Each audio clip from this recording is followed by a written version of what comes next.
tends to be a depressing occasion. However, we do all know the job market in academia is not great, and so it makes sense to be prepared and to think about alternatives.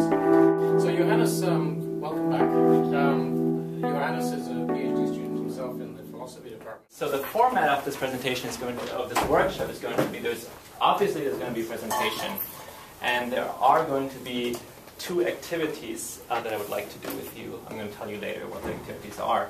So I'm one of the people who believe that if you want to write a strong resume, it's part of a process. You can't just sit down and write a resume. There are more things you have to do and more things you have to think about.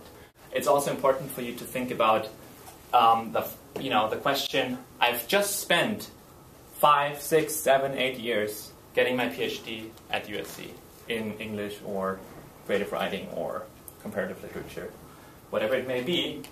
What can I tell, if I'm in an interview, what can I tell the interviewer? What have I learned during these 7, 6, 5, whatever, N years that is going to make me a strong candidate for whatever non-academic job that I'm applying for, okay?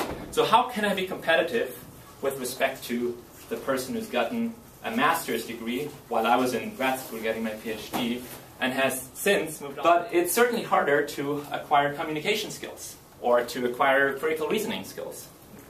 Acquiring those skills, if you ever acquire them, may take you years, okay?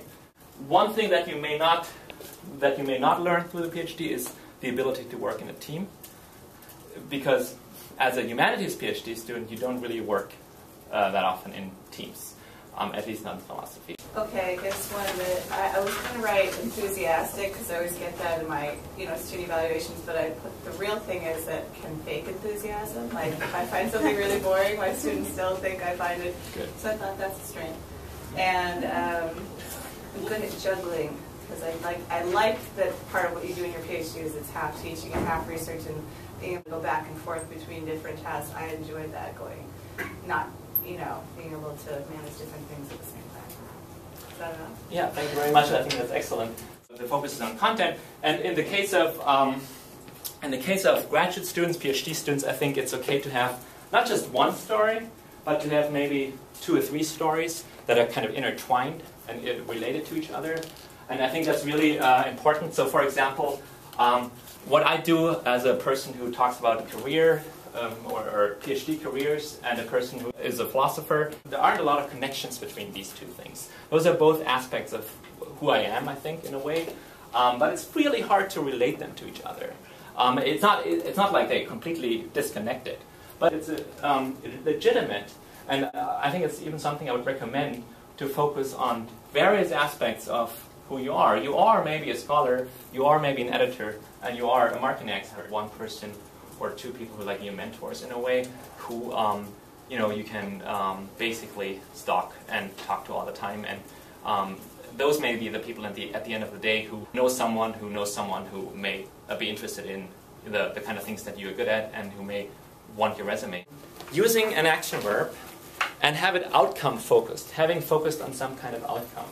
Okay, some kind of result of what you've done, some kind of practical achievement, versus your situation, where I think very often it's kind of like, oh, I've been doing this PhD for so many years, and now I want to know exactly what kind of experience do I actually have, and if I have some experience, is that the kind of experience I want to present in the resume, and how do I want to present it? Okay, so Versa PhD is a website and an online community. The founder of this is Paula Chambers. I happen to know her personally. And so the basic idea is you have a forum with members, so we can join the site. We can talk about the experience transitioning from academia into non-academic careers.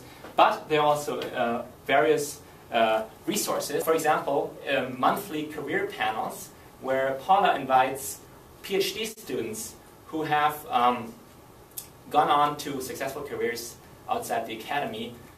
You have stories of people who are more recently out of the academy and who provide their resume, their cover letter, the job description. So here, for example, we have a story of an English PhD becoming a learning center director. I'm going to try to pull up her resume. She had some kind of student leadership position here, which is also always a good thing to have. teaching fellow. She has her teaching experience, so she has education up first.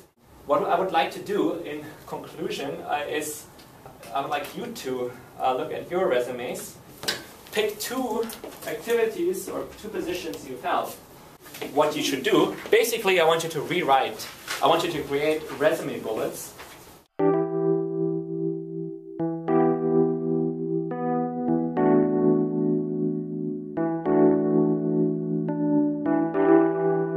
Again, it's about storytelling. It's about telling a story about who you are, what you want, what you're good at, and telling an interesting story, maybe a story that's intriguing or fun even.